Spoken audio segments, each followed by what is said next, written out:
Babies, oh babies, how are we today, oh babies? An interesting video right now. The video is closing your eyes is the same as opening your mind. Uh,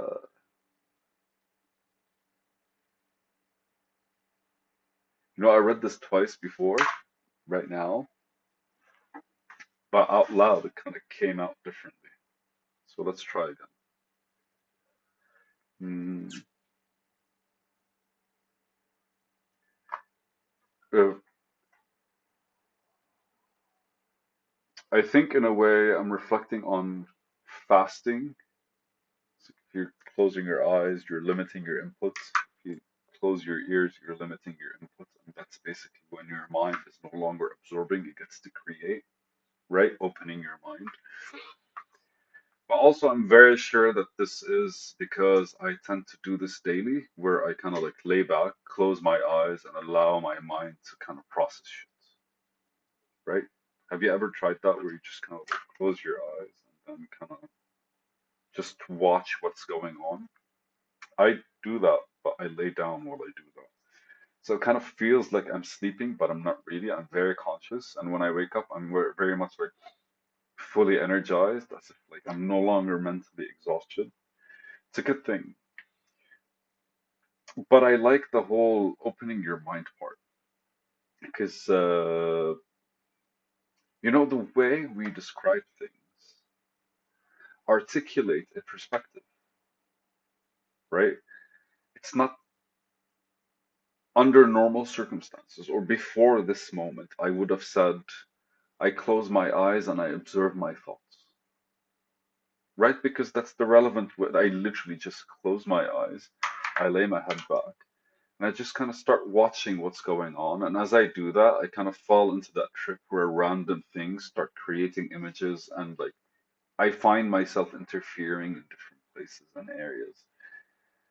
And I'm observing my thoughts basically, and I'm interacting with my thoughts, or I'm basically judging them sometimes, and I realize that. And when I realize that, like my heart starts beating again, and like I'm waking up again because I noticed myself judging, or at the very least, I noticed I have an opinion about a thought instead of just allowing it to be.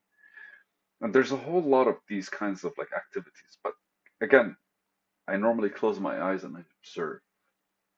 Right now, though, I read closing your eyes is the same as opening your mind. See this opening your mind part? It's a completely different perspective than observing your thoughts because the thoughts are technically within the realm of the mind, right? But your mind, when you're awake, is limited to what you see in your head. But when you close your eyes, what are you if not just the mind? No?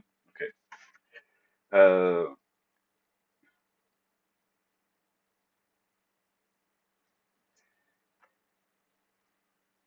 if a tree falls in a forest with nobody to see, does it make a sound? Right? With nobody around it, does it actually make a sound? And the relevance of our existence is very much connected to how we perceive the world and the reality that's being translated. I'm not trying to complicate things, bear with me. Um, for a rainbow to exist, somebody has to see it, right? You are the center of your own universe because everything you see is coming out of you, like you're looking at that screen from your perspective. I'm looking at myself from my perspective, at the camera, at the laptop from my perspective, right? Like it all starts happening when you're looking at an image, when you're looking at a bottle. Like it's true, I can physically feel the bottle, but when I close it, the best I could do is basically, when I close my eyes, the best I could do is kind of like feel the crevices in order to understand how it looks like. But again, this sensation is being reflected in my head to how I'm responding to this existence. So when I'm looking at it, this shape is being drawn in my head. It starts with your mind. When you're open, when your eyes are open, when your ears are basically open, your mind kind of is here, that center point. But when your senses are kind of closed, only thing that exists after that is the mind, right? Becomes the only thing that's there. And within the mind are images, are thoughts, are sounds, are rhythms, are patterns, are all these things that kind of like are normally how you express yourself to the world. It sounds very manifesty, but in truth, we are, I say we, right? It's me, myself, and I. There's a separation. And vehemently, can I use that word vehemently? Does it make sense if I use it? I'm not sure. I'm not going to use it. But verily, I think that would work. Yeah. Verily, what we are is our separation from our thoughts. I don't know if it gets confused, or at one point the input is too fast. We're only reacting instead of responding. We can think about it that way.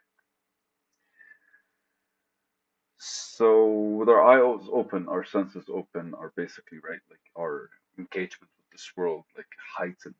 We go into society, all these sounds, all these effects, all these bam, bam, bam, and cars and all that shit. Like all of this is actually are the things that very much you have to be wary of. We have to be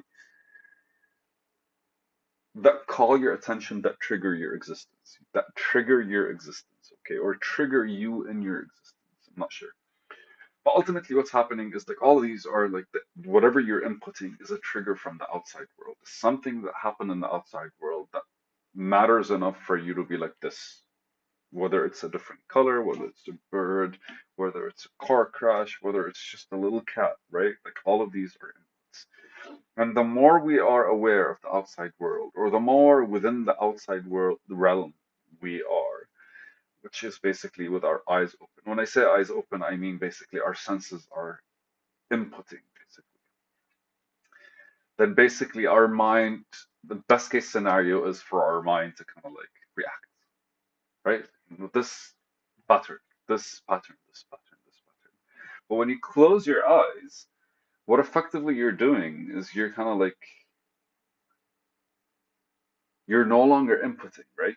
That's very important because suddenly it's really it's just like imagine a bucket of water, a bucket that's being filled with water. Like the water's everywhere and there are bubbles and there are waves and it's dripping and dropping. And the minute you turn the faucet off, what happens? Yeah, and it's not one faucet, right? Because there's different forms of input from different places, different senses. It's just kind of like a mess. Suddenly, when you turn it off, what happens is basically like the water keeps shaking until eventually it stabilizes and it calms down. And when that happens, kind of like you get to see if there are fish inside. You get to see if the water stinks, if, whatever, there's poison. And you get to actually like you're able to allow the water to show you what's happening within it. And I feel that's the same with the mind, right? Because ultimately, when you're opening your mind, it's exposing the thoughts. You're able to look at them, you're able to observe them, you're able to kind of like reflect on them, be like this and this and this and this and this. You're able to adjust them, process them, you're able to establish your intention regarding them, you're able to like create new patterns, cancel out old patterns, adjust for future patterns, I guess. I'm not sure, but ultimately it's just you and your thoughts. It's no longer basically your world and your thoughts. I feel opening your mind kind of like establishes your existence within it. Because if I exist in the world, then what happens? Then the mind is alone. Funny, I come to this because the end of this book is there's a description between like the inner world and the outer world. This is giving me goosebumps and making me feel emotional because there's you in the universe. And wherever you are, the universe isn't. The idea is basically if I am in the outside world, then I'm not in the mental one. And if I am in the mental one, then I'm not in the outside world. And funny enough, basically, wherever I'm focused, uh, I'm getting mirrored here. If you're focusing on one place, the universe is mirroring you on the other side.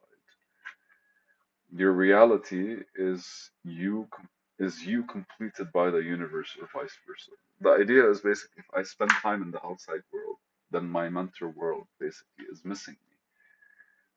But in one way, I'm either projecting an intention in the external world. See, this is the counter of what I was saying, yeah. Because if I'm spending time in the outer world, then the inner world kind of like is lacking attention. If I'm spending time in the inner world, then the outer world is kind of like lacking attention. And there has to be that balance. And most of the time, we just close our eyes to sleep, or we close our eyes and we're still thinking about the outside world. We're not allowing the inside world to grow. But leaving this for a bit later, I'm just my presence in my reality or my presence in the external world and my intention that kind of drives that presence is basically going to be this copybook's like literally one more page, finale.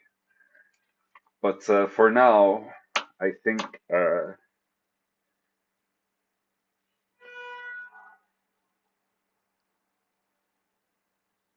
I think we're almost there.